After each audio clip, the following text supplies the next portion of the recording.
Here we go. All right. Good evening, everybody, and welcome to our first program, or actually, technically, it's our second program of August, but our first workshop. Held some other programming earlier for our friends transitioning from teaching. But this is our first workshop of August, and excited to welcome JD Dillon and talk about the modern learning ecosystem, among some other things here. And before we get to the main event, got a couple of announcements and things I want to talk about. We have some old friends joining us, as well as some previous speakers and some new people who have found us for this event. So thank you all for joining us, whether you're here live or watching this ultimately on the recording. You'll see I am sharing our website, and what we've got going on is a list of our upcoming events. You all had to register for this, so you found the website, which is good. Feel free to check back, and you'll get our emails now as well if you weren't before. We've got a lot of stuff booked all the way up through the end of the year. I'm not going to go through all of those because, frankly, I just don't have the time for that, because we've been fortunate to have some really good programming. But I encourage you to check out our full calendar. What I do want to do is highlight a few of our upcoming events. So the nice thing is, if you go on our website, everything's listed right there, starting with the event we have tonight, obviously. On Monday, we are doing a networking / game night with the nice folks at the ATD Central PA chapter. They are hosting us for some competition and some networking. So check that out. That's Monday night. Next Wednesday, we've got the third in our series of Lunch and Learns, where we will all be watching a TED Talk together, followed by some discussion and, again, some networking stuff. So check that one out. And starting with our September schedule, first up, we have Irresistible Virtual Training, which is going to be with Cassie Labori, talking about some tips and things that you can do with virtual training. Again, we're doing that one as a joint event with our friends at ATD Central PA. Along with that, we're going to be talking not only about that, but previewing. Cassie's also got a certification program that we are hosting for virtual teaching and producing. So if that's something you're interested in, please also find that on our website. You'll find that under the professional series items here.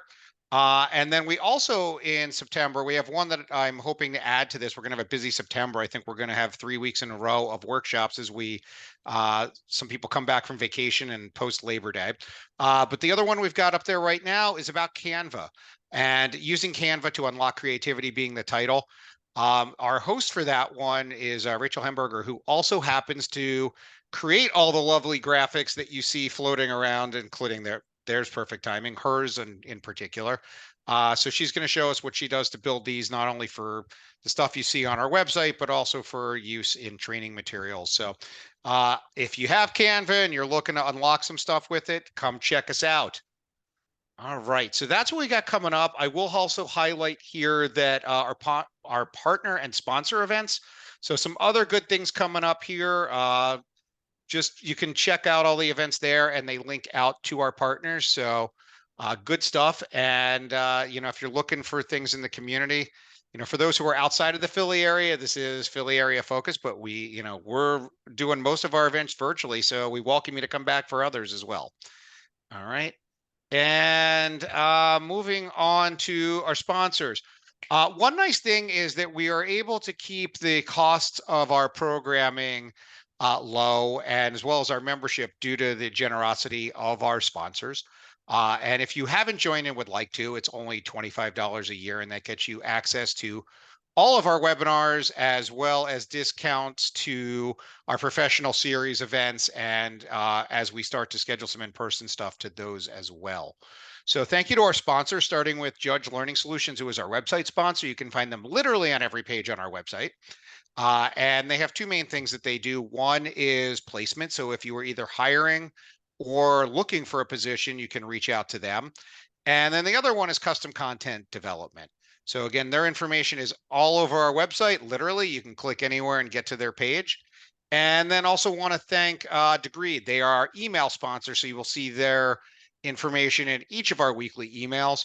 And they are offering a report, as it says on here, if you want to click and download it, for how the workforce learns. And there's a link to that in all of our emails as well. And then lastly, I mentioned we're doing a TED series, so TED at Work is sponsoring those. But that is basically it for announcements. So, I forgot an important one. So I want to also say, so we have Lindsay working with us tonight as our producer. So she'll be moderating the chat, seeing if there's any questions coming through that we can hand to JD, as well as if you have any issues or anything, you can message her directly. So thank you, Lindsay. And I realize I started in, I know a lot of you, but some I don't. It says it on the screen below my picture, but my name is Josh Mayleaf and I am the president of L&D Philly. So if there's anything I can do to help you, or if you have any suggestions or comments, I can always reach out to me directly. Our organization email also forwards to me, which is info@ldphilly.com. So I will see all of those. And yeah, I think that is it for announcements. So let's talk about tonight. And I'll stop sharing so JD can get himself ready here. If you want to take over and share, JD, whenever is fine for you. So I've had the opportunity to see JD speak at a few conferences, a few ATD conferences over the, well, I say several years, in part because it was pre and post pandemic. And he's sometimes easily identified by very bright clothing, like on his shoes. So you can find him that way. Tonight he's got a special surprise for us, and I've learned he has a whole clothing rack of quick changes ready if needed. So, but this came about because at the ATD conference in San Diego this past May, I walked into the bookstore and started a conversation with JD because he was signing his book, which he's going to be talking about some stuff from tonight, which I sort of have here, and trust me, it's real. But he signed the book for me, and I discovered something interesting while he was signing my book. He put this in here, and I'm just going to read it because I think it was funny and it applies to our audience. So he wrote, quote, "Maybe next year," said every Philly sports fan ever. So for those of us who are long-suffering Philly sports fans, I think we can appreciate that, although this might be the Phillies year and it might be the Eagles year, or it might be next year. Who knows? But that started a conversation, and I was like, okay, so if you're going to pick on my teams, who are your teams? And it turns out that JD grew up in Philly.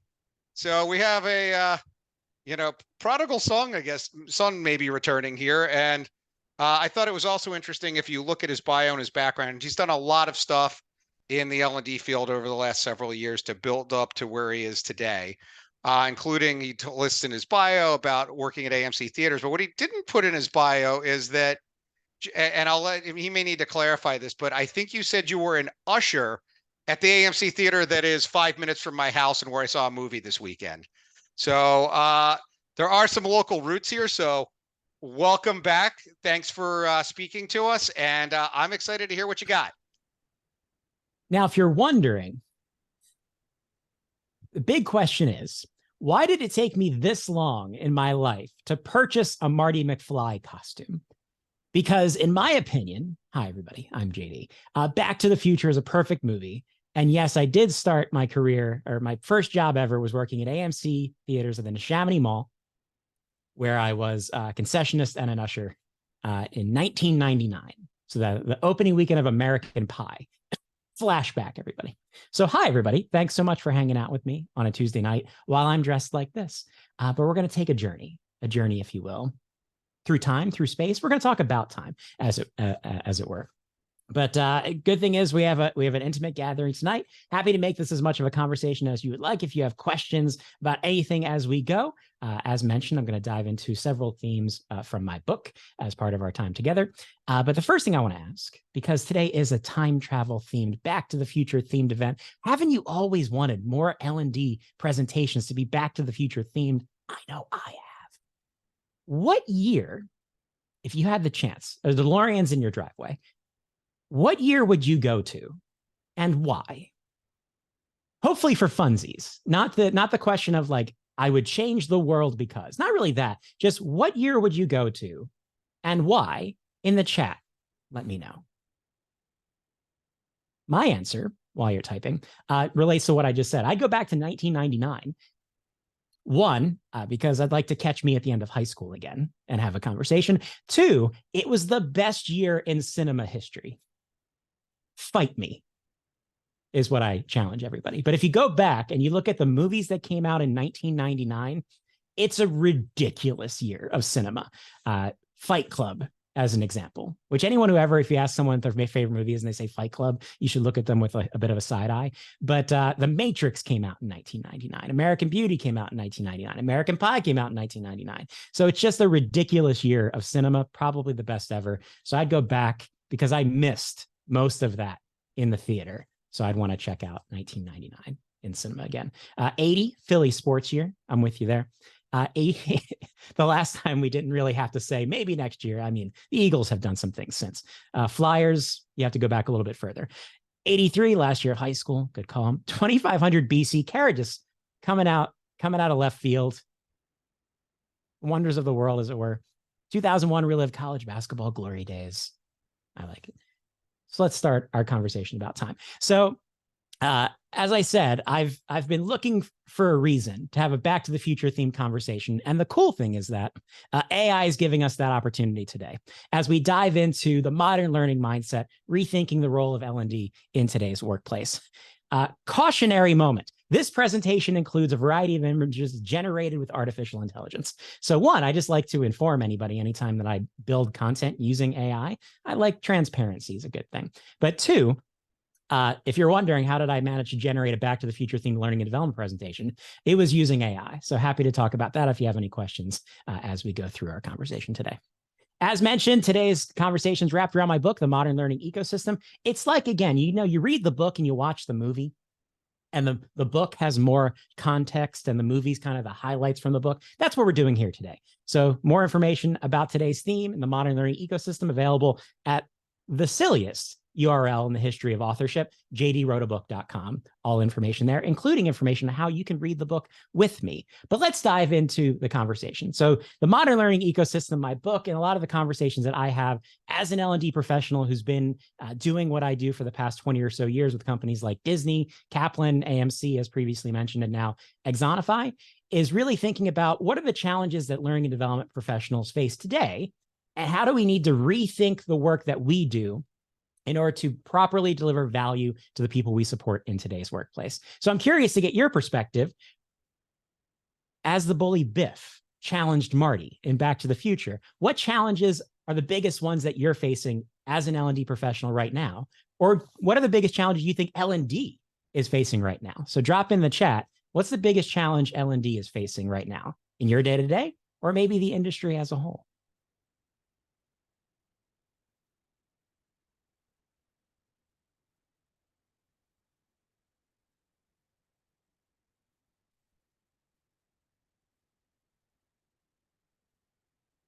We've got proving value, strategic relevance, the speed of change in business, ensuring the frontline can keep pace and serve members. The move to more generalist roles where you need to know how to do everything. Been there. I knew someone was going to say AI, how to implement AI. Winning hearts and minds. That's a good one. I don't think I've had that one before. Efficient ways to measure effectiveness, accessibility, lack of resources, keeping up with changing priorities. The good news is that several of you landed the correct answers. Yes, I'm in fact saying that there is a correct answer to this question, but it's based on the fact that I have this conversation and I ask this question of a lot of people in learning and HR around the world. And there are three things that I typically hear over and over again when it comes to the fundamental challenges, our clock tower lightning strike at 10:04 p.m. moment when it comes to learning and development. Yes, I'm going to stretch the Back to the Future theme as far as I can. If you haven't seen the movie, what are you doing? But if you haven't seen the movie, watch it after this conversation. Then you'll get any of the references that I make throughout the next hour. But the three things that come up over and over again when I ask L&D professionals what are the biggest challenges they're facing are, number three, you nailed it, pace of change. We just can't keep up. Always someone knocking on the door. We need training on. As the world evolves around us, how do we manage to keep pace with it, given I've never met the learning and development team that has all of the time and all of the money? So we often have to make strategic decisions about the limited number of problems we can actually address and try to keep up and help the people we support keep up with change. Number two, time, which is super relevant. You think it'd be number one for a conversation that's thematically wrapped around time travel. But for me, it's actually number two in terms of that objection that you've often heard a lot. I know I heard it my entire time at Disney and Kaplan, which was managers pushing back on me when I wanted to deliver some type of training saying, quote, "We don't have time for learning," which is a funny statement unto itself, given the fact that people are always learning. And it's less that they don't have time for learning and more they don't have time for what you're trying to ask them to do, given the conflicting priorities and how they're held accountable to the work they're doing every day, whether they be a manager, a stakeholder, subject matter expert, what have you. So the constant challenges of finding the time necessary to address all the problems within our organization and fit those solutions within the limited time that people have available as part of their job. But the number one challenge that I don't hear as much, but I believe is at the root cause of all the different things that you mentioned in the chat is legacy. The idea that most of the people we work with still think learning looks like school. Because from my perspective, learning and development is the most interesting field in any organization. Yes, I work in learning and development, so I can think that. But at the same time, we're the only team that really everyone has an opinion on how we do what we do. Right? How often have you gone down the hall to the accountants and knocked on their door and had an opinion on how they account? You just trust them because they're the experts. They account well. As long as the money's there, you're good with however they hold themselves accountable to the principles of their profession. However, people knock on our door with preformed solutions on exactly what they want and exactly how it's going to solve the problem they may or may not have, because everyone went to school or they went to some type of training that one time that had a really good lunch. And therefore, they've shaped this perspective on what learning and development should be within the organization. And that's what they go looking for. And the challenge is that we, people who hang out on Tuesday mornings/evenings talking about learning and development, know that that's not the case. We know that learning is not a place and time activity. It's something that's continuously happening, especially in an organization that's constantly evolving and work that's constantly evolving. But the challenge is that the people we support, employees, their managers, the subject matter experts, the legal team, the executive team, still have this legacy perspective on what learning is. And as a result, what they expect us to do, right? What they ask us for and what value they expect from us. And when we try to evolve that perspective, try to do something different, we bump up against that legacy perspective. And in often cases, and this was true of most of my career, I couldn't really say no, right? I didn't have the political capital to just push back and do what I knew was right. I had to find ways around that. And that's where the story we're talking about today goes. Because what I believe to be true in concept and in belief within organizations nowadays is that organizations can only move as fast as people can learn. And I believe, especially the last couple of years, have taught the people that we support this lesson. I believe organizations are more ready than they have been in recent years to adopt and lean into the importance of learning and development to attract and retain employees, to enable employees to drive results that they're trying to achieve. But we're still bumping up against that legacy. And here's an example. So this information is a new research report from Deloitte talking about obstacles that organizations have adopting a skills-based talent strategy. What's holding you back from taking a skills-based approach as an organization? And when you look on the left-hand side of this visual and you see all the different obstacles people are facing, some of the stuff you might expect to be there, like a lack of a skills taxonomy, data challenges, which we know we have in learning and development, struggles to evaluate, the lack of the right technology. When you look at what actually the biggest obstacles are to adopting a skills-based approach, and you highlight these three at the top, besides compensation practices, it's those same three ideas. I did not see this. I got this report after I built the presentation. But again, at the top of the list, why can't we shift the way that we're running our business through the skills and capabilities of our people? It's not technology. It's not data. It's the way we think about skills and learning and development within our organizations. And what I believe to be true is that there is not actually a skills gap. Hot take.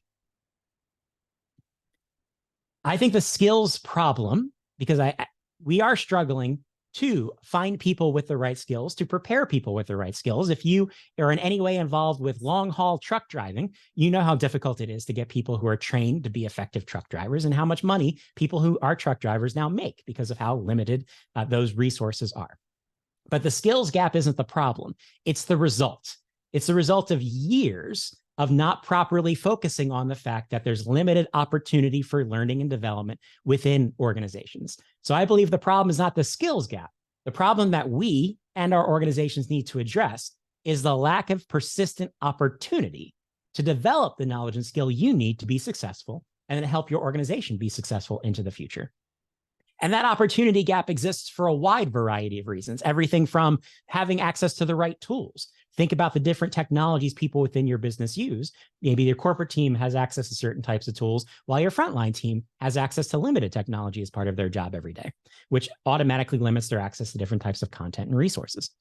The reality gap. How well do we understand the day-to-day working reality of the people that we support, and how properly do we fit learning and support resources into how people do their jobs? Are our learning and development strategies inclusive in nature? Are we giving everyone the opportunity that they need and deserve to do their best work? Or are we focused on certain audiences because they're easier to reach? Or are we talking a lot more about top performers? Are people who hit a certain threshold of performance the ones who are invited to extra training and other people are not? So is everyone included within our strategy, regardless of role, location, tenure, et cetera, et cetera? Priority gap.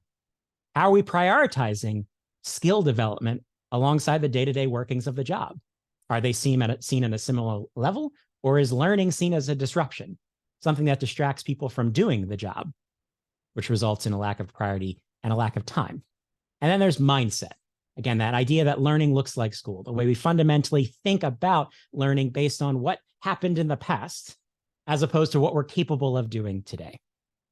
So what I want to talk about for the rest of the time we're here together is how we overcome the opportunity gap, how we ultimately make sure people have the knowledge and skills they need by making sure that opportunity is something that's part of everyone's day-to-day working reality. And we're going to go after that by talking about 3 core concepts, all of whom are Marty McFly themed. Amazingly, if you go to Bing Image Creator, you just type in young boy with a puffy red vest. AI knows what Marty McFly looks like. We're going to talk about mindset, how the organization needs to think about learning and development to enable us to spread our wings, to try out new ideas, to adopt new tactics along the way, and deliver the value we're ultimately capable of delivering. We're going to talk about infrastructure, the way we think about and apply the tools, tactics, and technologies that we have available, and recognize that this isn't about doing things entirely differently. It's more of a restructure than it is a complete reimagination. If you're a Philadelphia Flyers fan, this is more of a retool than a rebuild. One person got that joke, but Philadelphia Flyers fan right here. I've been paying attention to the words. And then finally, influence, because it's not enough for us to like these ideas. It's not enough for us to think this book is great. We have to have everyone else that we work with on the same page as us as well. That includes everyone from the frontline workforce to the executive team. Because if everyone's not bought into this vision and everyone's not thinking about the importance of learning and development in the same way, nothing else matters. So that's what we're going to talk about today. I'll pause there, see if there are any questions, comments, concerns, or any Back to the Future references I need to explain before we continue. Yes, if you're wondering, it is awkwardly warm wearing this while talking this passionately. Do you have any pine trees behind you? I haven't gone so far as to create a set piece behind me, but you never know. If this catches on, the challenge is 1 or 2. Maybe throughout the presentation, one of the trees goes away. There's a whole transition thing that happens. It's a very special effects laden. It's basically, there's a Broadway show now, if everyone doesn't know that, about the Back to the Future, the musical, is currently on Broadway, which I have mixed feelings about. But apparently the effects are awesome. So I might have to level up my game, because really what I'm trying to be is like Broadway caliber webinar presenter. Clearly it's working out. Thanks for the joke. Moving forward. So first, let's talk about mindset. So how do we as an organization, and starting with we as learning and development, need to think about the role of learning and development? How do we need to change our perspective? And in order to talk about this properly, I think we have to take a lesson from not Doc Brown, because he's a fictional character. We need to talk about perhaps one of the greatest thinkers of the last 100 years, an inspirational character, someone who was also very popular in the 1950s. I'd like to talk about Wile E. Coyote for a moment with you, if you don't mind. So I believe we can learn a lot about the mindset we need to take to our work in learning and development from Wile E. Coyote. For those of you who maybe were not big fans of cartoons in the 50s, a quick summary of Wile E. Coyote. Wile E. Coyote is an anthropomorphized coyote who lives in the desert, and he is constantly chasing the roadrunner. And unfortunately, because in the cartoon, the roadrunner is much faster than the coyote. Side note, in real life, coyotes are much faster than roadrunners. So this whole thing doesn't cut the mustard when it comes to actual biology. But in the cartoons, he can't catch the roadrunner. Roadrunner's too fast. So what does the coyote do? Well, he goes to Acme and he gets all of the cool toys, all of the latest technologies, right? He's got rockets strapped to his back. He's got giant slingshots. He's got all the cool stuff, and he's going to use all of his know-how, all of his engineering capability. Wow, he's a smart coyote to catch the roadrunner. But what happens at the end of every coyote cartoon? He ends up at the bottom of a cliff with an anvil on his head. And what I ask you, fellow learning and development professionals, is have you ever felt like Wile E. Coyote, where you have the plan, you have buy-in, you have the technology, you have the content, and then something happens, something changes, priorities shift, your champion leaves the company, something disturbs the plan, and suddenly you have to go back to the drawing board and you feel like the coyote at the bottom of the cliff with an anvil on its head. So the question becomes of this ridiculous metaphor that originally in my book took up 5 pages about the coyote. Now there are 2 pages about Wile E. Coyote in the book. You're getting the long version here today. Is how do we rethink what we do and how we do it to better fit the needs of our organization so we don't feel that way, so we can keep pace with change, deal with the challenge of time, and overcome our legacy. And I point you to the biggest mistake in the coyote's repertoire. And that is the fact that, again, if you watch several Wile E. Coyote cartoons, he has this standard strategy where he wants, again, catch the roadrunner. Roadrunner's very fast. So what he'll do is go up to the side of a cliff, as you see here, and he'll paint a tunnel on the side of the cliff, right? It's not a real tunnel, it's a painted tunnel. So then the roadrunner will think, well, that looks like a tunnel, and then he'll run straight at it, slam into the wall, knocked unconscious, really easy to catch. Great plan. But what happens? Well, the roadrunner runs straight through the tunnel. The coyote's very confused because it's not a real tunnel, steps out into the road, then he gets hit by a truck coming the other direction, driven by a very highly paid long-haul truck driver. So what we should learn from this, still going, is that the coyote can paint tunnels that turn into real tunnels. He should have taken that skill set, stopped chasing the roadrunner, sold it to the government for a huge government contract, and then just gone and bought dinner. A ridiculous metaphor that's still going. But my suggestion is that we need to take a step back and think about what we're really capable of, where our true skills and talents lay within the learning and development profession, and then think about how we can step off the stage, because no one wants to see us standing up there singing Johnny Be Good, which is irrelevant to a 1955 audience, and instead figure out how can we architect the right type of experience, the right types of tools, the right types of technologies that can get people where they need to go when they need to go there. And coyote metaphor. So where I'm going with that is, how do we adopt what I call a modern learning mindset? So what are the key principles when you say, what should learning be like within an organization today? Right? How do you describe the learning experience in the modern workplace? These are the 6 key tenets I believe we need to be talking about and adopt as learning and development, and then more broadly as an organization. And it begins with number 1, that learning becomes part of the work, not just part of the workflow. We love saying the words learning in the flow of work. Can you go a day without hearing that phrase? I know I cannot. Learning in the flow of work. Lit flow. Don't call it litfo. But I think it actually falls short, because while we often talk about, well, making resources more available, we talk about micro-learning, we talk about chunking things, we talk about different types of mobile devices, that's all good. But the challenge is you can still make content more easily accessible, but doesn't mean people are going to have the time to do it. Doesn't mean they're going to be prioritized to focus on their development alongside their actual work. So we have to get past the flow of work and make learning something that's prioritized as part of people's jobs. That's where it starts. Tenet 2, we have to take advantage of the full ecosystem, which means getting outside of the 4 walls of learning and development. I believe every organization needs to acknowledge the fact that to be a learning technology does not mean you have to be a learning management system owned by L&D. Right? Taking a look at all of the tools, technologies, and tactics that people use to do their job every day and asking the question, Well, how can we take advantage of those same tools to help people do their jobs more effectively? And I will tell you that in most of my background, the most effective tools I use to help people learn were not quote unquote learning technologies. But it's not just about technology, but technology being a big part of it. So expanding our reach to include the full ecosystem around the employee. Number 3, data. So if we want to stop being perceived as order takers, we have to be able to get proactive and identify challenges before they become problems.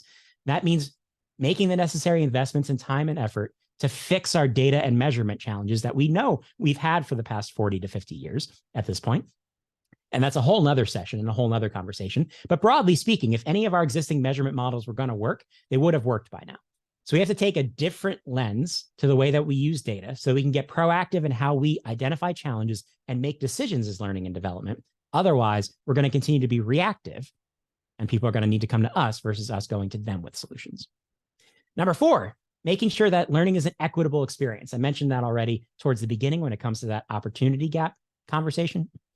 So how do we make sure that our learning and development strategies are inclusive to the degree that everyone has a chance? Because everyone deserves a chance, no matter how long they've worked with your organization or what they particularly do. It's not about learning for the sake of learning. It's about driving impact. It's about starting every conversation with an outcome and knowing what we're trying to achieve, even if what we're trying to achieve is checking a box, because we don't get out of checking boxes in this story. Regulators and lawyers still exist. But that should be the exception rather than the rule. So making sure we understand what we're trying to achieve, because if we don't know what the desired outcome is and we can't measure it, what's the point in doing anything at all?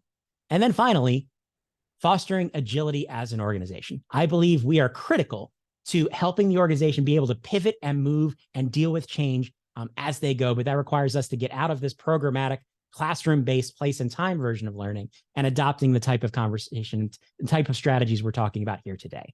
I believe the key to transformation within an organization is learning, but we have to foster that level of agility so people can learn at the pace that they need. So again, I'll pause there. 6 key tenets of what I believe the modern learning mindset, the way we need to think about learning within an organization are.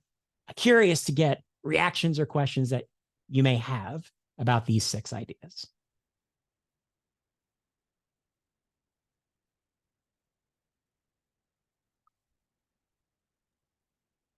I'll let in. Anybody can come off mute, or it looks like some people are in the chat. So we've got some comments there. JD, do you want to take a peek or you want us to read them off?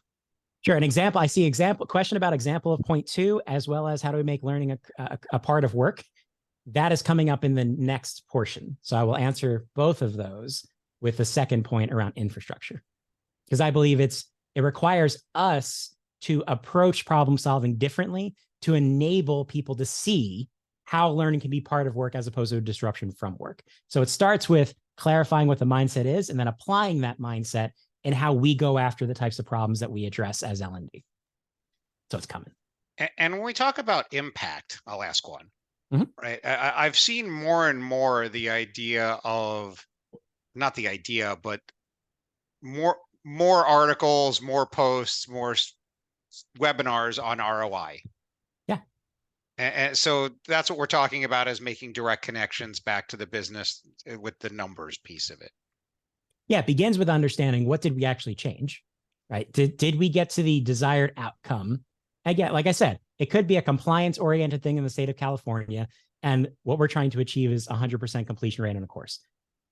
That's still going to be part of the story, small part of the story. Right. But are we trying to help people sell more widgets, ship more widgets, build more widgets, what have you? So do we clarify what that desired outcome is and then work towards that outcome and measure the outcome? And then if you need to convert to what's the return on the investment for that particular solution or training program or what have you, that's the next step. But we have to know, are we making the impact that we intend to make? Because if we're not, or we're not even trying to understand, people are going to question our value because they don't have a means of seeing it in that way. And why should L&D be one of, if not the only function that doesn't have metrics associated to business impact? I see a hand up. Yeah, that's me, JD, Gabe Logan. Hi. I don't know that I want you to go too far down this rabbit hole, because I don't want it to take away from the rest of your presentation if it's not a core part. But definitely driving clear business impact, ROI, is the thing that I hear most often from L&D professionals about the most challenging aspect of their role, especially politically speaking. Where I feel like that becomes so difficult is most other departments have a consistent output. Sales has a CRM because they have a sales process that sort of stays in the same place and they work that process over and over. Marketing has, kind of key metrics that they're able to sort of track on a regular basis because their focus tends to be consistent over time.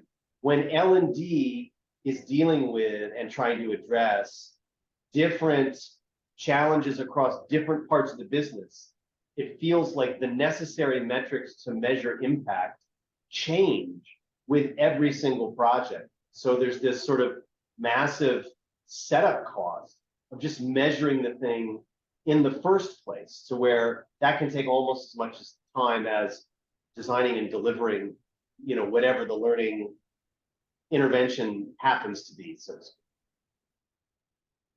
Yes. So I agree. So I think there's a couple pieces to that. And like you said, this is a different session to go deep into it. But one, I believe we're talking about the transition of learning and development from a series of one-off programs to an always-on continuous system of learning and support. So with that transition comes a different lens on data, different ideas for how to measure everything from what people are completing, what people know and don't know, how people are behaving on the job, what output they're seeing in terms of the outcome of their performance. So one, I do think we have to become more like our friends in marketing in terms of having an always-on data engine versus being very programmatic and having to build a completely different measurement approach for literally everything that we do. Two, the conversation is more on the beginning and the stakeholder to say, one of my favorite questions to ask people when they come to me and say, I need training on is, how do you know that? How are you measuring this today? Coaching is my favorite. We need training on coaching. Every company on the planet seems to have a problem with coaching. Great. Why? How do you know that coaching is a problem? And the answer can't be, well, I just know. Right? What are you measuring to identify the fact that your managers are ineffective when it comes to coaching? Is it somehow connected to retention? And can you show me how it's connected specifically as a driver of retention? Are you seeing that in engagement surveys?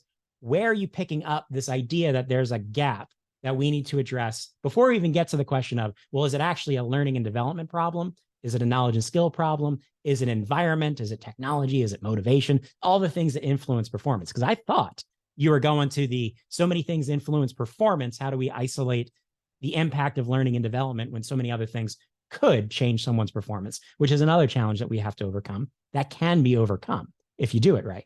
But for me, it starts in that beginning conversation to understand where are the metrics that we can lean into, and are we able to have that conversation if they're not there, to be frank and say, well, if I can't measure what we're trying to achieve, I can't tell if it worked. So are you okay with the fact that we're just checking a box and have no idea if it's actually worked, and I can't justify the value of the investment in this program? Like, are we having that realistic conversation? And if people are okay with that, we have a deeper conversation about this idea of how we think about learning and development within an organization. But I agree, it is not a one-off, I can fix this tomorrow type of a challenge. But I think as learning and development, we've been having this conversation for so long, it requires more than how many different levels of measurement are there. Because if I had a dime for everyone who said, I can't get past level 2, I think it's less about the challenge of getting past level 2 and more about the levels thing. Not to say anyone's model's bad, but I think we're struggling when it comes to models of measurement overall. But very good question.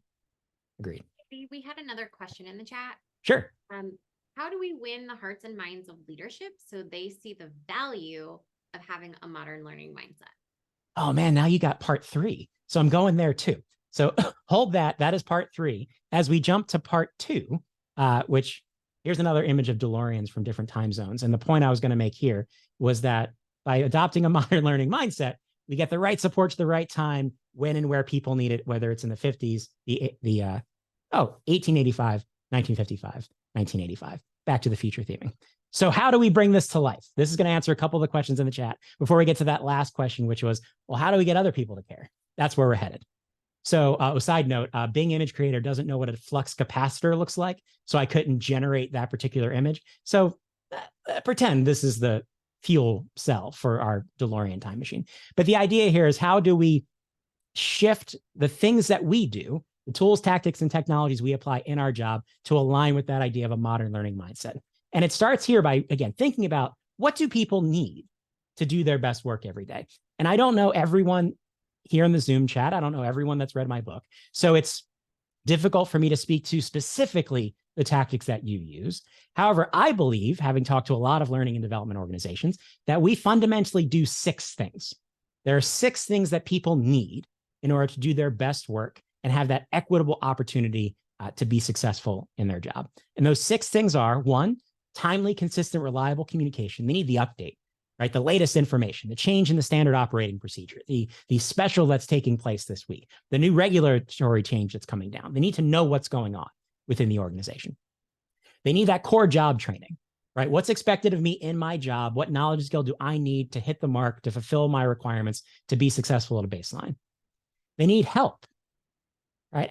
When I'm struggling with a problem, how do I get assistance? Where do I go to ask a question, right? What if I don't know? What do I do?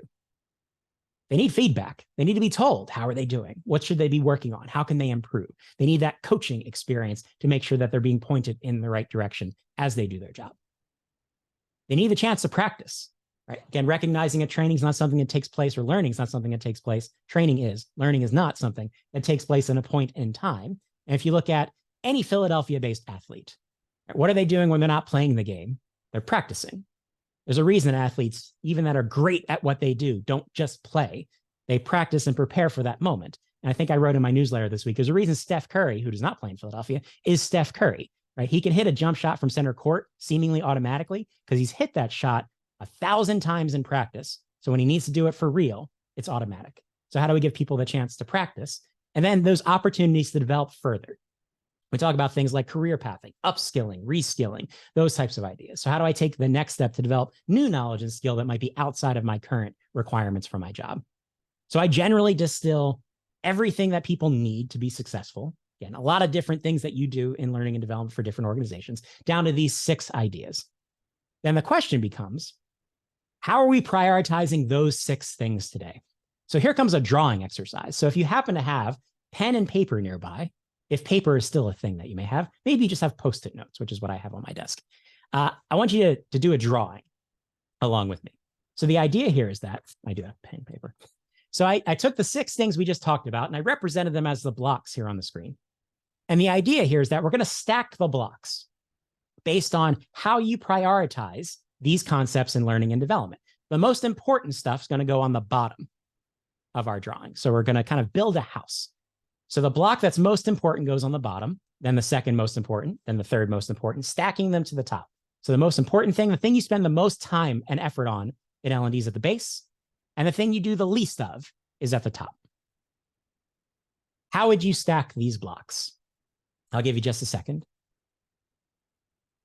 Feel free to shorthand. Like I said, it's a little bit inverse of what you would think. Instead of the most important at the top, most important is at the bottom, because we're building a house. The foundation is what? And then the thing that you do the least, spend the least time on, is involved in the least number of your solutions, is sitting at the top of pull training, push training, shared knowledge, performance support, coaching, and reinforcement. We're going to dig into a little bit more specifically what those things mean in a second, just to get a sense.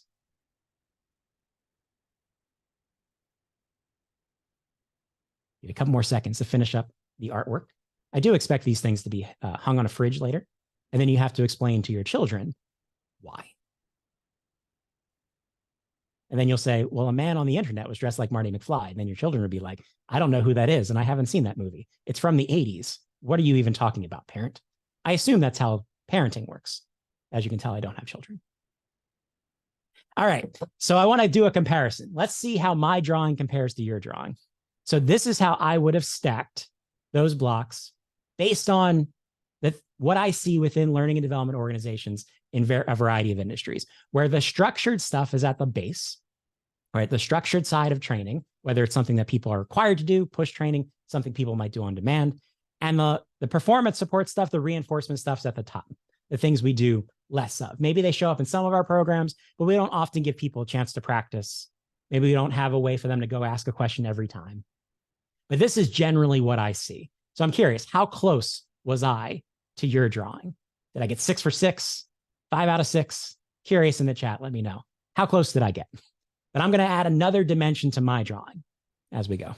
I'm going to add the dimension of availability. So the bottom axis, the x-axis, as it were.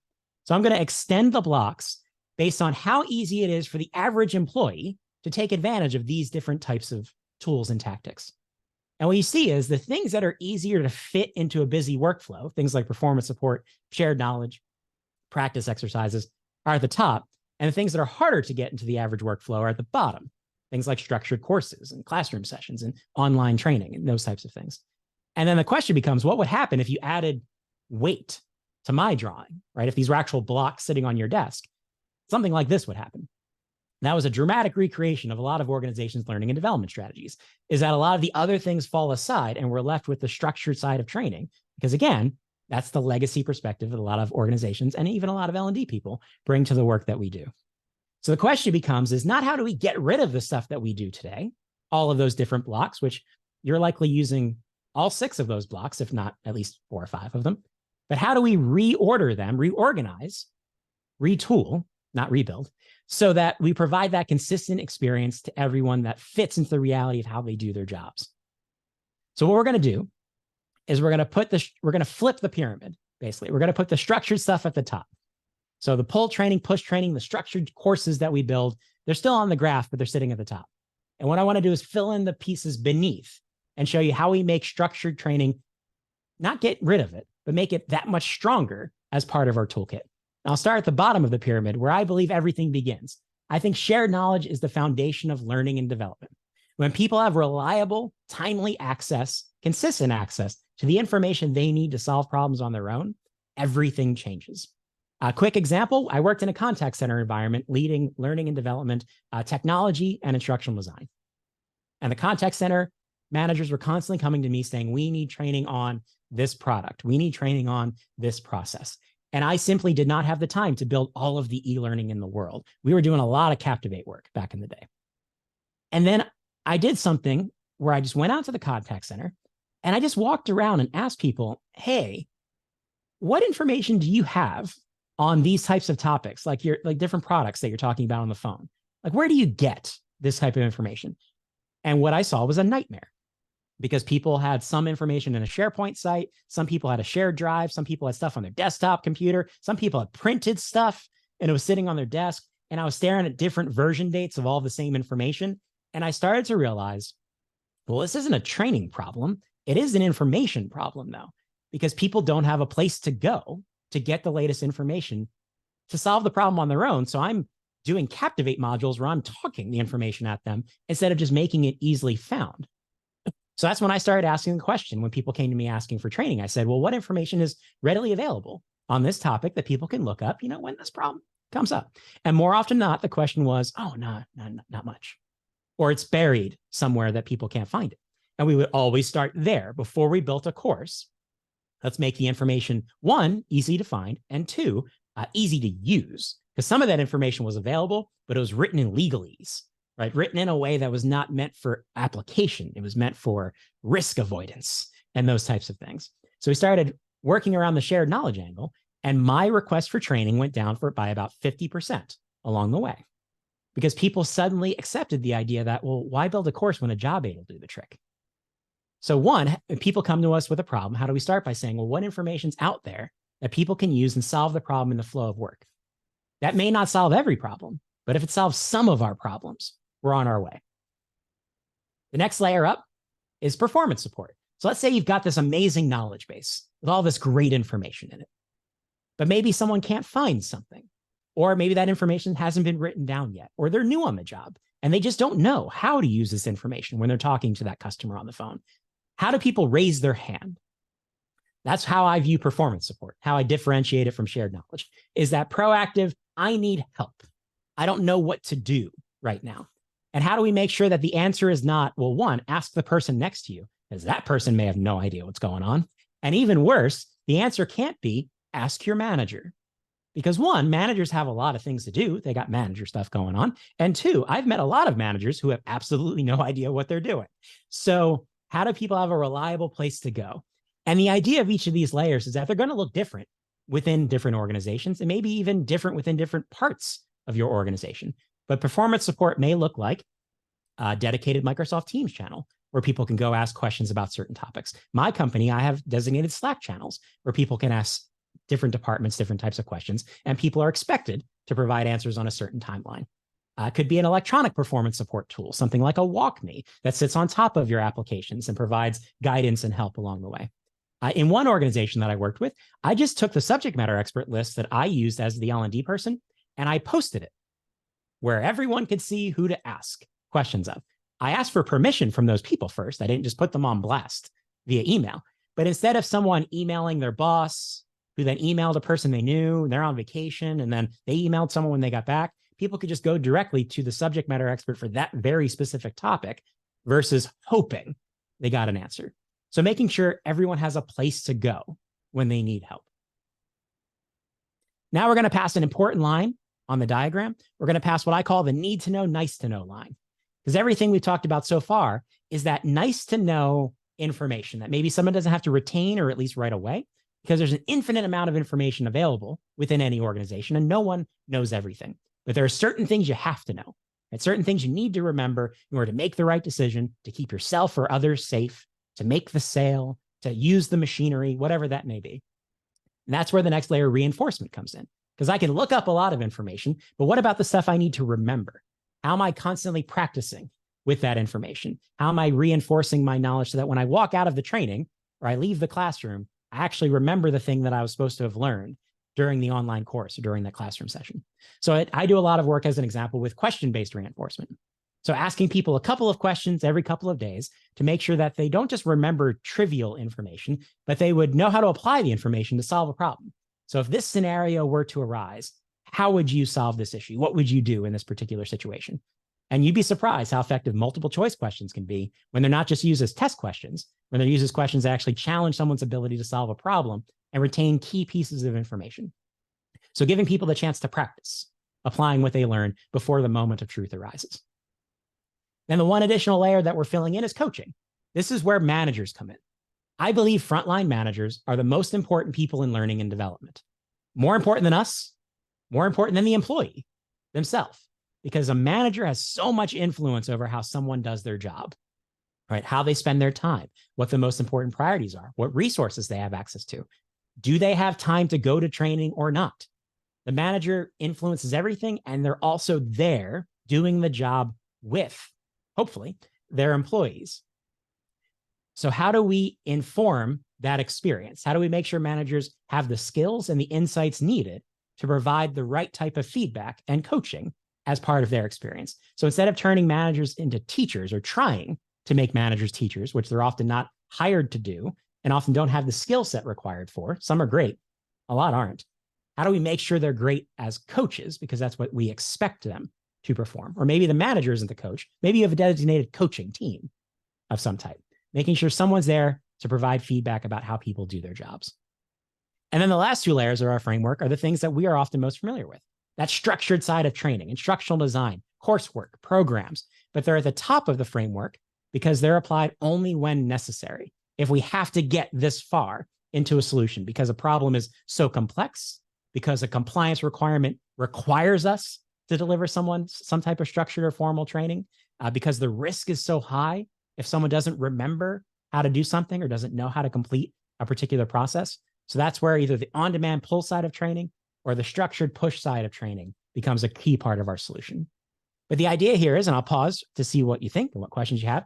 The idea of this modern learning ecosystem framework is, again, to restructure and reorganize how we apply all of the different tools we're already likely using, but in a way that better aligns with how people do their job. So when you ask the question around how do we make learning part of work, it's by exposing people to different ways to solve problems in ways that are more aligned with how people do their jobs, the time they have available, and recognize that we can solve a lot of problems without having to get to that pull push training layer, to the structured course layers of the framework. And then using these ideas to, like I said, expose people to different ways to solve problems when maybe they're only used to us having courses as our toolkit. Because if maybe their first interactions with learning and development were years prior, before we had certain technologies and certain strategies available to us, they may only know the top layers of this framework, and we have to show people how we can solve problems in different types of ways and make learning something that's easier to do as part of your job and only disruptive to the job when it has to be for the right types of reasons. So I'll pause again. What questions, comments have arisen?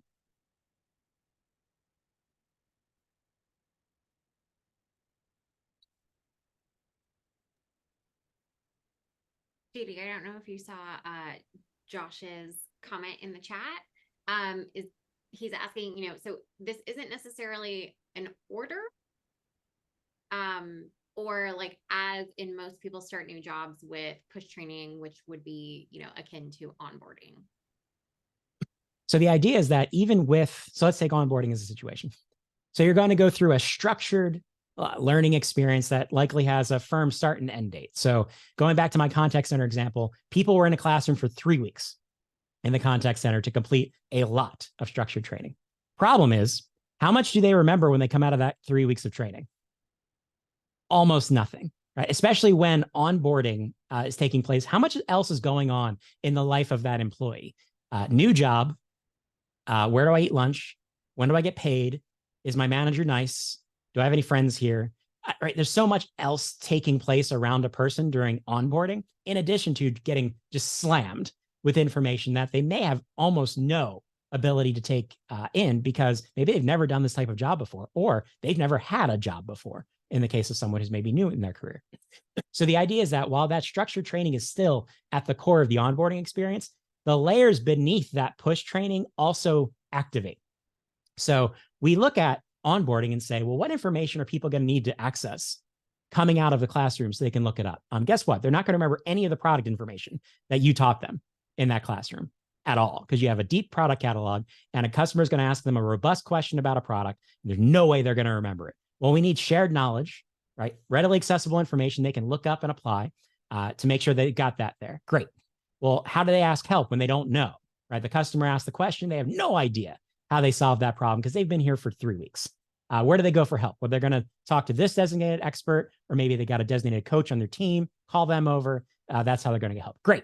All right. So it's working our way through all of the layers as part of building that program so that people have the support underneath that push training to make the push training, one, that much more impactful. So people come out of it feeling more confident with more support. But the other cool thing is that you can change what's in the onboarding when you apply this framework. So if you just have the push training program, you might feel the need to, or your subject matter experts may require you to, shove everything in, right? They give you the PowerPoint deck with 300 slides in 10-point font. And they say, this has to be covered. And you say, you sure? And they say, yes, it does. You know it doesn't have to all be covered, but that's what they say. And if we're only thinking about the classroom training, well, we got to find ways to cover that in that limited amount of time, regardless of how learning science works. But when you apply this type of multi-layered approach, we may be able to take those 300 slides with a good conversation and say, well, a bunch of this I'm going to cover in the foundational layers. I'm going to make this information available because they're just not going to remember it coming out. Now, it's not going away. I'm not taking it out of the training. I'm just going to approach that part of the knowledge requirement differently.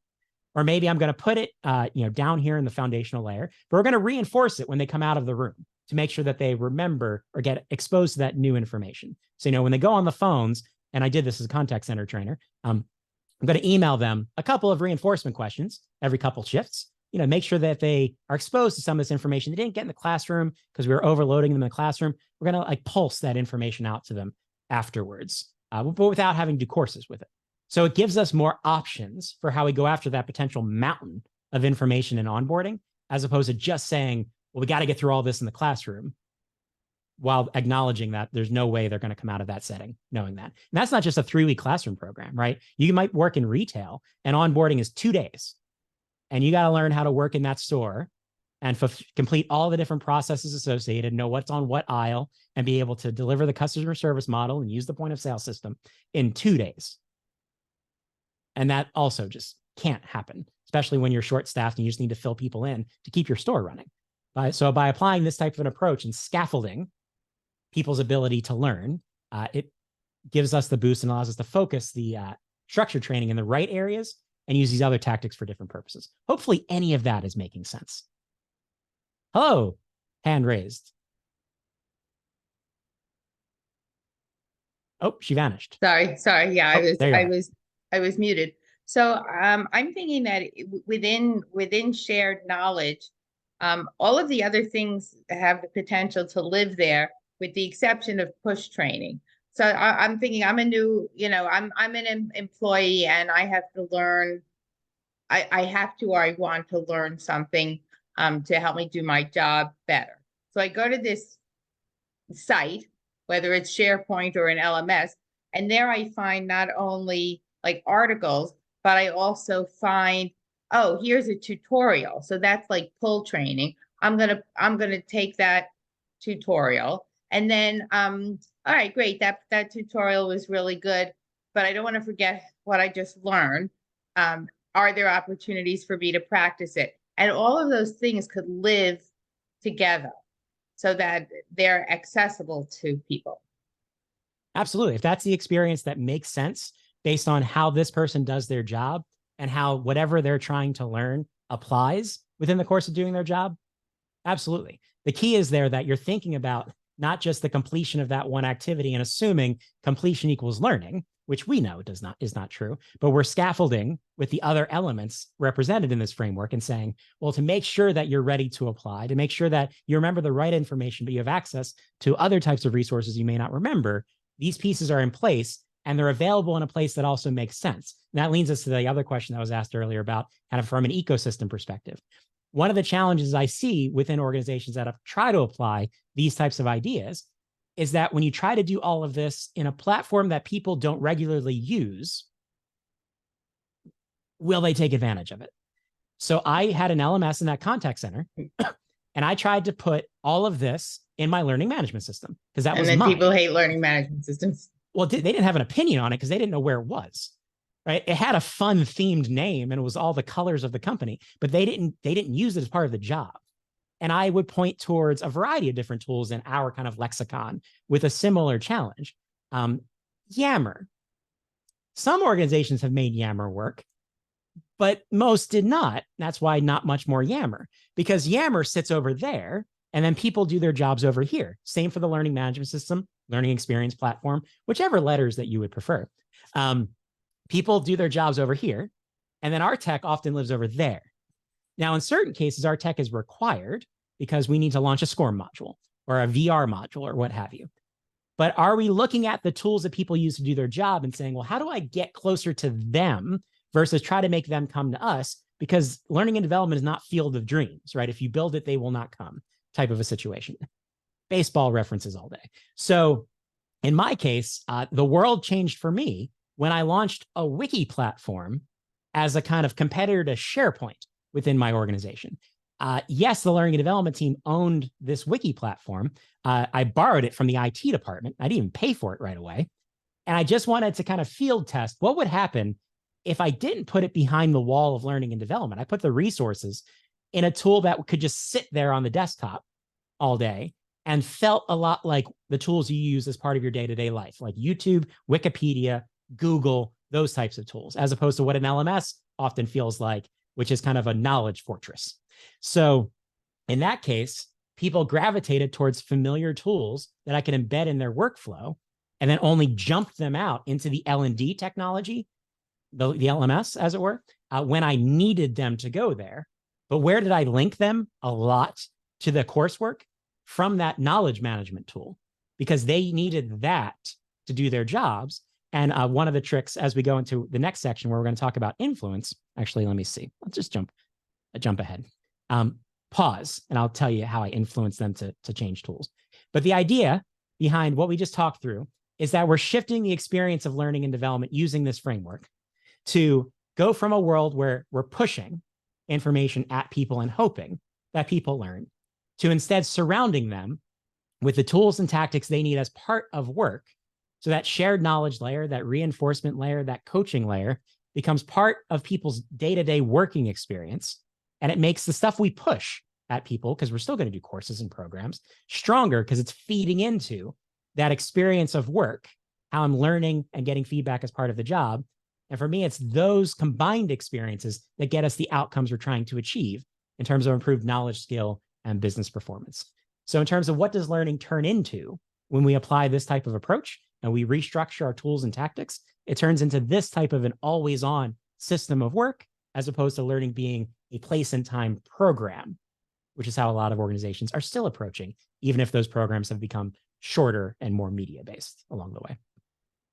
So to get to where I was going a second ago, the influence side of the story, because the interesting thing about everything we've talked about today, as I've been dressed like this, is that it doesn't matter if everyone else doesn't buy in, back to the question from earlier around the hearts and minds of the organization, right? Because we can have these different opinions and want to use these different tools and apply these different tactics. But if people keep knocking on your door and demanding a course, and we don't have the political capital to just say no to what they're requiring, where do we go from here?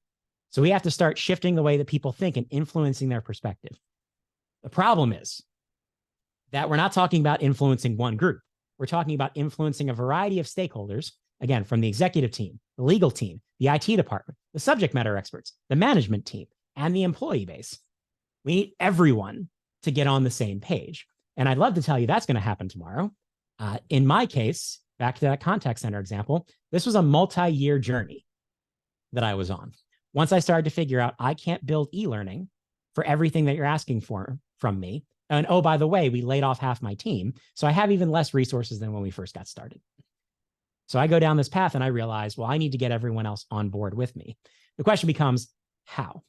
And I'm curious, is there a certain, you don't have to answer out loud because I promise they won't know, but think just internally. Who is the most challenging stakeholder that you deal with on a regular basis? Are they represented on screen? Or maybe did I miss them? There's someone else out there. The question becomes, how do we get this group of people or whoever your stakeholders may be to believe the same version of learning and development that we're talking about here today? And what it comes down to is we have to ask a set of questions. I enjoy that people are volunteering. HR, safety, EHS, agreed. I always expect people to go straight to legal. And almost no one ever says legal. Although, I mean, HR has an element compliance piece to it, so I can see that as well. But no one just says the legal team. Maybe everyone's friends with the legal team. I have not historically been, but I have a good legal team story, which is why they're on screen. So we have to look at each of our stakeholders, whoever you may be trying to influence to think differently about learning, adopt the same type of mindset we're talking about. And we need to ask a set of key questions. One, what does that person care about? Because I can almost guarantee it's not learning. They probably are very interested in having a highly capable, knowledgeable workforce. I've never met an executive that said they don't want that. However, that doesn't necessarily articulate to, okay, then we're going to do whatever you want to get us there, right? But what does that individual, that stakeholder care about? Related to that, how are they held accountable, right? If it's the legal team, they're trying to mitigate risk for the business and they're measured accordingly. If it's the HR department, they're measured in a different way. If it's an operations manager, they might be measured based on a key set of business KPIs. So how is that person held accountable to what they care about, what they're expected to do on their job? Similarly, how are they motivated? In many cases, that question directly ties to how are they compensated, right? Because if the management team is bonused based on a certain structure and we get in the way of that, we might face more pushback than we would expect otherwise. So understanding the unique motivations of our stakeholders, which likely connect to how they're held accountable. What's been their past experience with us, right? When do they see us? Do they only run into learning and development when we're asking for something, when we're trying to get permission? The IT department. How often do we help the IT department do their job versus how often we're asking them to help us do ours? And then how do we provide value to that stakeholder? And I'll give the example of the legal team. So when I was going through this journey of that, building that ecosystem framework and figuring out how do I restructure the pieces and parts, I needed to figure out, well, how do I get people to care? Right? How do I get people to look in a different place, right? To go to a shared knowledge base, to look up information on their own and not expect to be spoon-fed through courses. How do I do that? So I went out to the employees and I asked, what information do you need to look up a lot, right? What information do you need just to do your job every day? And I tripped over this one particular list, which was called the unapproved high school list, which if you've ever worked in for-profit higher education, you'll know that sometimes people might try to enroll in your college with a high school degree that is not real. It's from a diploma mill. So you need to verify, or if you've worked in any higher education, you need to verify that the person's academic credentials, that the high school they went to is real. And what our legal team was doing was maintaining this list of fake high schools, as it were. And then people would have to look up the high schools to make sure that it wasn't on this list when they were talking to different people who were buying academic programs. Great. So I asked, where to get the list? And they, again, showed me some were on a SharePoint site, some were on a shared drive, someone had printed it out. Conundrum. And I said, well, who maintains that list? And I found the legal team. There's one particular lawyer who part of her job was to validate high schools. And I said, how do you do that? And she said, well, I go research this information. If it's not good, I put it on the list. And I said, well, how often do you update the list? And she said, every week. I'm putting new high schools on this list every week. I said, well, how often do you share the list with the contact center agents? She said, once a month. And I said, so they're operating with old information. She said, yes. I said, that's a problem. So I said, well, what if I can put the list in a digital format so it can't be saved locally? You can update it whenever you want. It's not a PDF anymore. It's not locked down. You only have permissions to update this page. People can go and they search for it instead of having to scroll a PDF. They can easily find the information. So what if I give you a better list and I allow you to do what you're responsible for doing in a way that's more beneficial to you and the people you're trying to help? And I got her on board. And that one move got me the legal team buying into this idea of, well, they can help me solve problems. It wasn't about learning and development. It was about solving a meaningful problem for the front line and solving a problem for this particular stakeholder who I was going to need later. Now, there is a fine line between influence and winning hearts and minds and manipulating people. I don't believe I was manipulating the team. I believe I was giving everyone a win. But I knew that once I proved that I could help people solve problems in a different way, they might be more willing to hear the next thing I was going to suggest, and the next thing, and the next time I needed buy-in from them, because their relationship with me wasn't the person who's trying to stop us from doing the courses that we always do that are very risk averse. We like the courses. We get the checkbox that we need to defend the company. I was now the person who helped them solve that really interesting problem that was very important to them.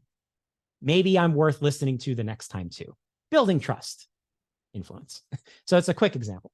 So the idea is that we have to understand each of the stakeholders or stakeholder groups we're trying to influence, and then figure out, well, what tactic do we use to help them understand that there are new options?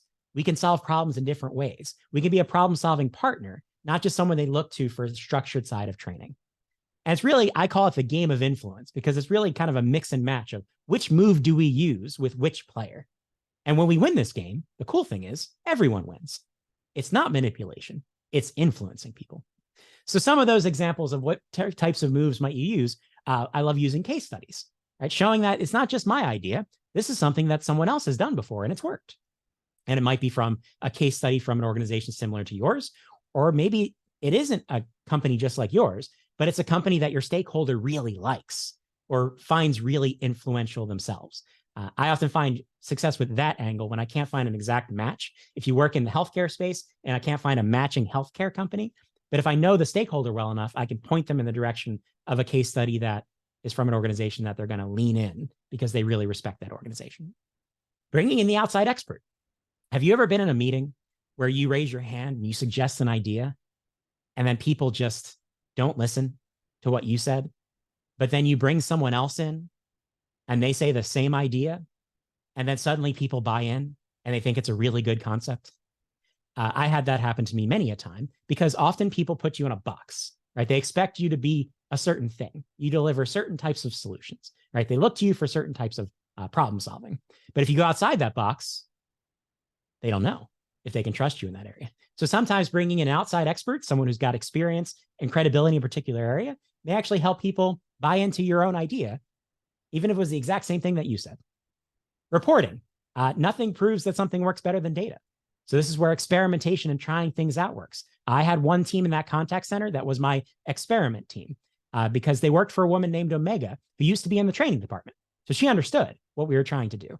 So I used to try things out with Omega's team and then generate reporting that showed that something that we were doing was actually being useful, was being helpful, was helping people achieve their goals, and then turned that around with other people. Because one of my examples here is also peer stories. That was another reason I worked with Omega a lot, was because no one in the contact center wanted to be me. I'm a guy who sits on the internet dressed in a costume. What they wanted to be was Omega, because Omega was a really good contact center manager, and her team was really good at hitting their goals.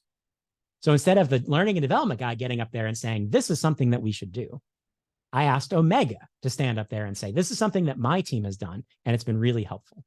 So leveraging peer influence and support along the way as well, instead of trying to get people to buy into learning and development. They don't want to be us. They're not that cool. Roadmap. So making sure that people understand we have a plan, right? It's not a one-off. This is especially important when you work with the IT team, is showing that you have a vision for where you're trying to go. You've checked all your boxes, understanding what the requirements of doing work with these different stakeholders are, making sure we dot our I's and cross our T's, as it were. Job support. I already mentioned this. That one of the best ways to win over someone is to help them do what they're held accountable for, help them do their job better, help them solve a problem, even if it's a small problem, even if it's not something that's directly related to learning and development. But they're going to remember that, we were the people that helped them do their jobs more effectively.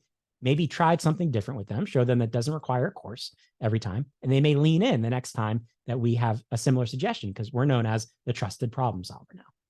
And then finally, my favorite influencing tactic is the yes and. If anyone here is a fan of improv comedy, I once had an example where I keep using the contact center because Disney is less exciting than contact centers. But the contact center team would come to me every year and they would say, people supporting this product have to take the annual recertification, which means they had to take the same test every year to make sure that they remembered what they need to remember to have a good conversation about this particular high-risk product, as it were, highly regulated product. Well, what was happening in real life was that the people who took the test last year saved the answers. And then they had a Google Doc with all the answers to the questions in it. And then they just passed that around. And then they all got 100% in one attempt. They didn't need the second attempt. That's how you know something was going on. And so my team had to go through the whole administrative effort of building, deploying, reporting on this assessment for this large audience of people when we knew what they were doing, and it wasn't actually making sure that they remembered anything. So one year, when I'm in the middle of this transformational journey, they come to me and they say, we want to do the assessment. I said, yes, we will do the silly assessment. I didn't use the word silly in that conversation, though. We will do the assessment. And I would also like to take the questions from the assessment and rewrite them a little bit into scenario questions, because they weren't scenario questions originally.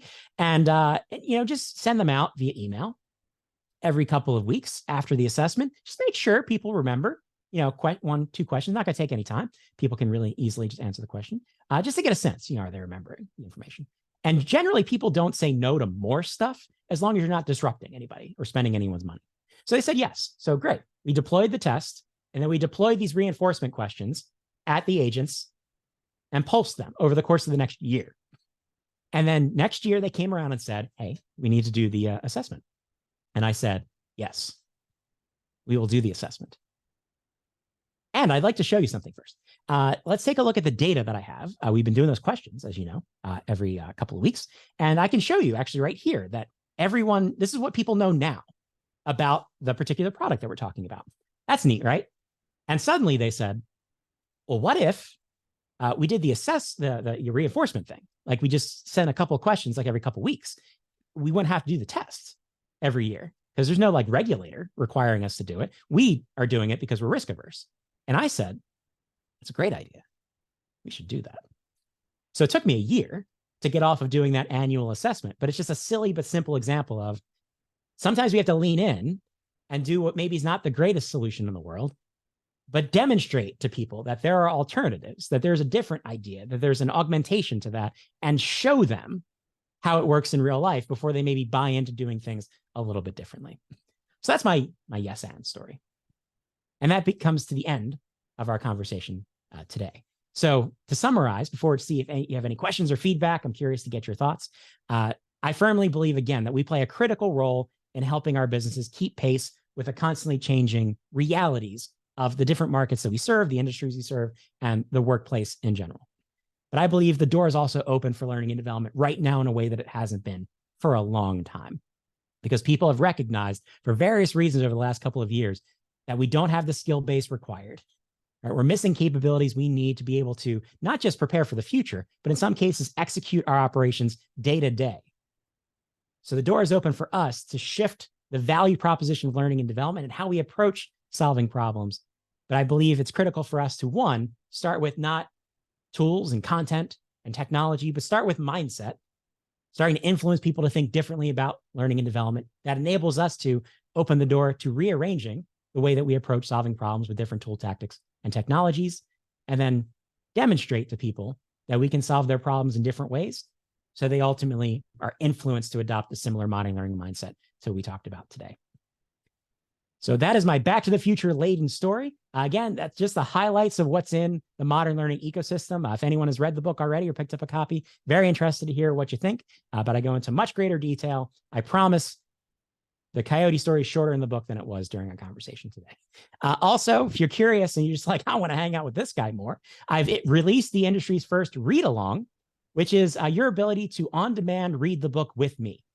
So if you go to jdwroteabook.com, there's a series of videos there, as well as discussion and reflection questions, because it's been really cool to see how many people are doing things like book clubs and whatnot around the book. So you can actually watch an introductory video to each section for me. I give some context behind the scenes information before you dive into different sections of the book, and with some prompted questions along the way. So feel free to read along with me. And if anyone's wondering, are the slides available?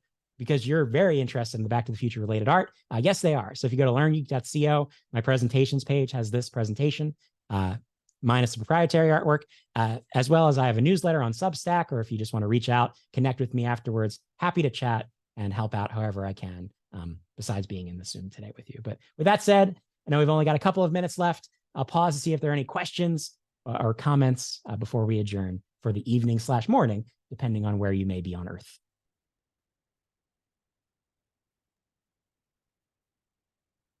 All right. Do we have any questions? Stunned silence as we absorb. Oh, somebody's about to say something. Go for it. Yeah, hi JD, this is Gabe again. My question doesn't pertain to the presentation, which was excellent and thorough. Any questions I had, you had deftly preempted and addressed before I had to ask them. But are you still doing your radio shows or your LinkedIn Live audio shows? I have not done that in a while, just based on scheduling. So I do a LinkedIn Live. I haven't done the audio show. So for those who may not have seen, I was doing like a Monday morning, just kind of drive time radio thing on LinkedIn Live audio, just to kind of play with the format and just, chat with folks. I am still doing the YouTube and LinkedIn Live show every other Wednesday. So next Wednesday. So a week from tomorrow at 11:30 a.m. Eastern, I'm chatting with Rachel Horowitz about learning technology integration. So how do you get kind of better value out of your learning technology stack? So every 2 weeks, I do a show live on LinkedIn, and the recording goes to YouTube on the Exonify YouTube channel. And if you want to see what that show is like, if you go to Exonify's YouTube channel and check out this episode with me and Kara North, where we debated learning experience design, as well as the hottest question in the industry, is a hot dog a sandwich? And I'll just leave that right there. That's a deep question. Really is. Unnecessarily. I have a question. JD, may I ask a question at this time? Fire away. So just about that last example that you showed when you did the pulse assessments instead of the annual recertification. We do a similar annual recertification, but did you measure it in any way, or was it like obvious that pulse assessments were much better at producing greater knowledge and skill performance? I was getting better data about what people knew with regards to not only what they knew with regards to that particular product, but their ability to answer questions or kind of deal with challenges around it, which is what on paper the assessment was supposed to be doing. So I was basically fulfilling the need in a different way that I knew was better aligned with how people actually learn and apply knowledge, and circumventing the fact that they were all just cheating on the test anyway. They couldn't cheat on this because they didn't have these questions, and two, they weren't cookie cutter. So the options were changing. All the questions didn't match. So I was basically, as best I could, beating the fact that they were cheating a test. There were some motivational elements in terms of getting people to answer the questions, but I had the response rate I needed and the data I needed to show, what would you rather do? Would you rather test who works here right? Because that's the other thing about an annual assessment. The employees change between assessments. So someone may have gotten hired days after the assessment, gone through training, but I'm not testing them on their ability to solve that particular set of problems. But now I could integrate with everybody that was joining. And then I had a data set that proved, oh no, this approach actually works and gets you the outcome you're looking to achieve. So again, a very specific example, but I've done similar things with other types of compliance related training where maybe I still have to do the compliance training because the legal team says I have to, but still applying that reinforcement engine behind it to make sure people walk away with the right information. Because I know if you take a 45-minute course, no matter what state you're in, you're not going to remember 45 minutes worth of information. But there's something in there that you probably have to remember to not make a mistake. So I'm going to apply different tools to make sure you get it while still checking the box because someone said I have to. Thank you. No problem.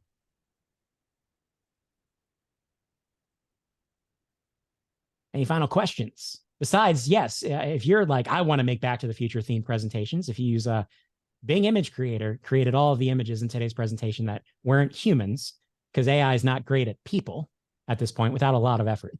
But all the other images were created using Bing Image Creator. So it's pretty good at DeLoreans and time travel, if that's something that is ever helpful to you. I use it for other things as well. But you never know when you're going to need to get up to 88 miles an hour or find 1.21 gigawatts. Not on I-95. Not on I-95. But one additional cautionary tale, though, is that you currently, under at least U.S. copyright law, you can't own or copyright content created by AI. So I do not own any of the images in this presentation. Feel free to borrow them if you would like, or make your own. You could probably do better. Especially zombie Doc Brown. Yeah, that was rough. Getting anything that looked even remotely like Christopher Lloyd. Again, people's a challenge. Marty McFly, though, real simple. I got a lot of interesting McFly-related illustrations. Doc was a little harder. Go figure. All right. On that note, thank you very much for a great presentation. I personally enjoy the Back to the Future theme and agree it is a perfect movie. And anyone who disagrees can fight me. But thank you for everything. And I definitely recommend everybody check out the book. And I'm going to stop the recording on that note.